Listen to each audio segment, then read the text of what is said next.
Every day we come into Poland and they send us back. Have your border force been pushing migrants back into Belarus? We don't know how many other deaths, are there in the forest. We know at least 4 migrants have died. The world simply isn't getting to know what's happening there. We've just heard that a group of men, possibly as many as 10 of them, have managed to get across the border. So they've left Belarus, they're now here in Poland. Apparently they're in the woodland around here. We're going to try and find them.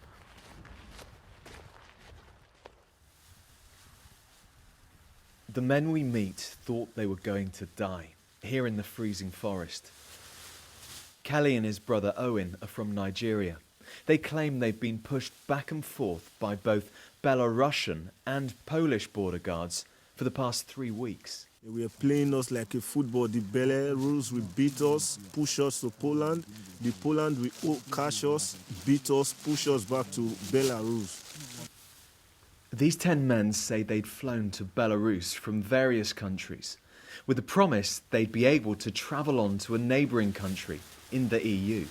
They threatened us by their gun. There was a time they released a bullet. We're scared. We don't want them to shoot us.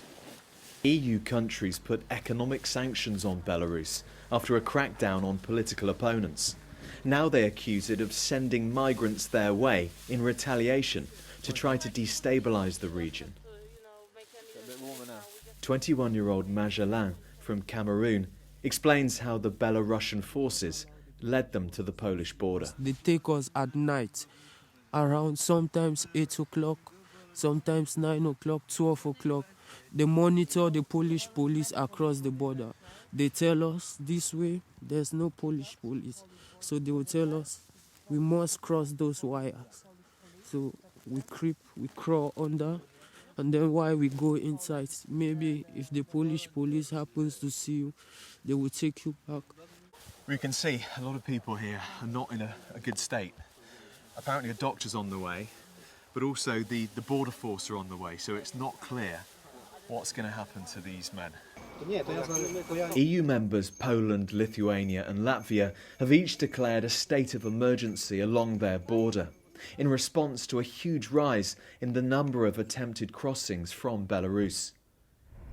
We try to reach the area that Poland has sealed off.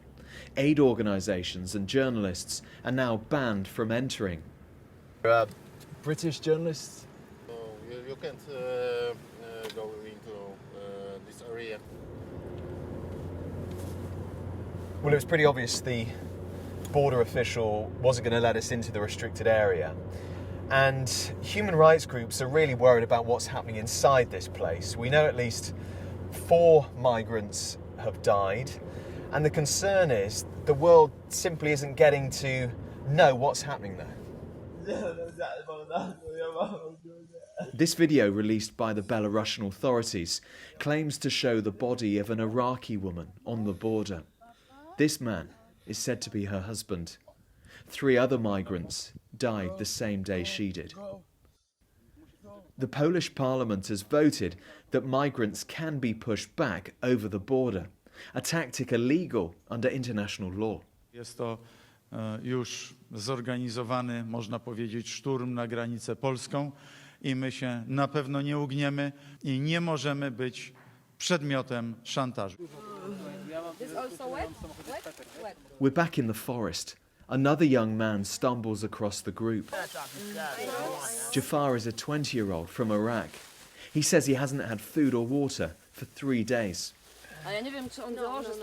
He's got hypothermia. Activists are trying to find those stranded on the border, feeding and clothing them and helping with asylum claims. We don't know how many other deaths, are there in the forest. Politicians are talking about politics, but what we can see is just people. It's not politics at all. It's just people that need assistance, people that need medical assistance, people that need international protection to not be returned to the country where they face danger. So here on the ground, it's absolutely not politics. It's just humanitarian crisis that we are dealing with right now. The fear among charities, human rights groups, is that we're going to be seeing more of this because more people are coming to Belarus, more people are trying to get across the border into Poland, into the European Union.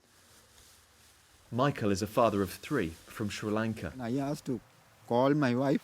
No. They refused to give at least one single minute call. He says there was no sympathy from the Polish side. I pray to God I will make it. I'm a Catholic. Anyway, I made it. The EU says Belarus has created this crisis. Belarus says Western politicians are to blame. If the Belarusian could send me back to my country, fine. Yeah, I'll be okay. Better I die in my country, but this is my passport.